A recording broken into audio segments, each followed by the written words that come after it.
তোমাকে চাই, শুধু তোমাকে চাই। মাত্র 4 বছরের অভিনয় জীবন ঢালিউডে এক নতুন অধ্যায়ের সূচনা করেছিলেন সালমান শাহ। ক্ষণজন্মা নায়ক হিসেবে কোটি দর্শকের হৃদয়ে তিনি জায়গা করে নিয়েছিলেন, পেয়েছিলেন আকাশচুম্বী জনপ্রিয়তা।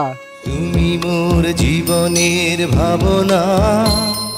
দর্শকনন্দিত এই নায়ক 1996 সালের 6 সেপ্টেম্বর মাত্র 25 বছর বয়সে মারা যান। সে হিসাবে সালমান শাহর মৃত্যুর 29 বছর কেটে গেছে, তারপরও খুলেনি নানা রহস্যের জট। তবে সম্প্রতি এই মৃত্যু নিয়ে আবার তৈরি হয়েছে আলোচনা। আদালতের নির্দেশে অপমৃত্যুর মামলাটি হত্যা মামলা হয়েছে। সালমান শাহ হত্যা করে নেই, সালমান শাহ খুন হয়েছে। আমার হাজবেন্ড এটা করাইছে আমার বাইরে দিয়ে। আদালত স্পষ্টভাবে বলেছেন যে এইখানে যে আঘাতের চিহ্ন পাওয়া গেছে সেটা অপমৃত্যু হতে পারে না। মামলা দায়েরের পর পুলিশ নতুন করে তদন্তে নেমেছে।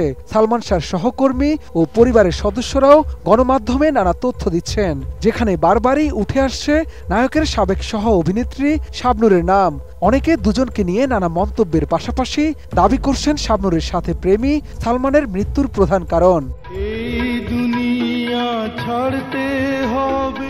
এদিকে নতুন করে সালমান শাহর মৃত্যুর ঘটনাকে কেন্দ্র করে সৃষ্ট আলোচনার বিষয়ে অবশেষে মুখ খুলেছেন চিত্রনায়িকা শাবনূর।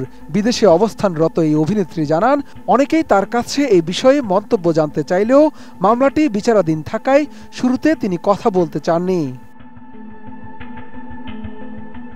শাবনূর আরও বলেন, সংবাদ মাধ্যমের কল্যাণে সব তিনি দেখছেন, তবে দুঃখজনকভাবে কিছু ব্যক্তি অসৎ উদ্দেশ্যে এই মামলার সঙ্গে তার নাম জড়িয়ে বিভ্রান্তিকর তথ্য ও ভ্রান্ত প্রচার ছড়াচ্ছে। তিনি এসব ভিত্তিহীন গুজব ও অপপ্রচারের তীব্র নিন্দা জানিয়ে সবাইকে সত্যতা বিবর্জিত তথ্য প্রচার থেকে বিরত থাকার অনুরোধ করেছেন।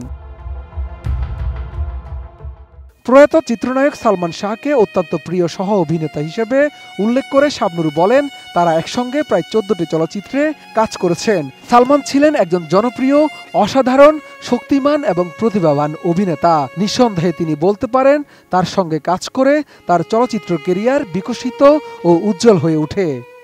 এই দিন সেই দিন কোনো দিন।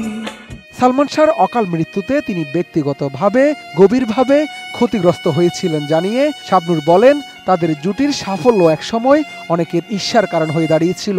নায়কের মৃত্যুর পর কেউ কেউ হয়তোবা নিজেদের বাঁচাতে উদ্দেশ্যমূলকভাবে তার সঙ্গে সালমানের সম্পর্ক নিয়ে নানা গুঞ্জন ও বিভ্রান্তি ছড়িয়ে থাকতে পারে।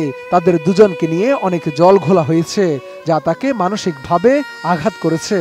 সালমান শাহ কিভাবে মারা গেছে তা তিনি সত্যিই জানেন না জানিয়ে শাবনূর এই মৃত্যুর সঠিক তদন্ত ও ন্যায় বিচার প্রত্যাশা করেন। তার দাবি, যেই দোষী হোক না কেন তাকে যেন আইনের আওতায় এনে যথাযথ শাস্তি দেয়া হয়।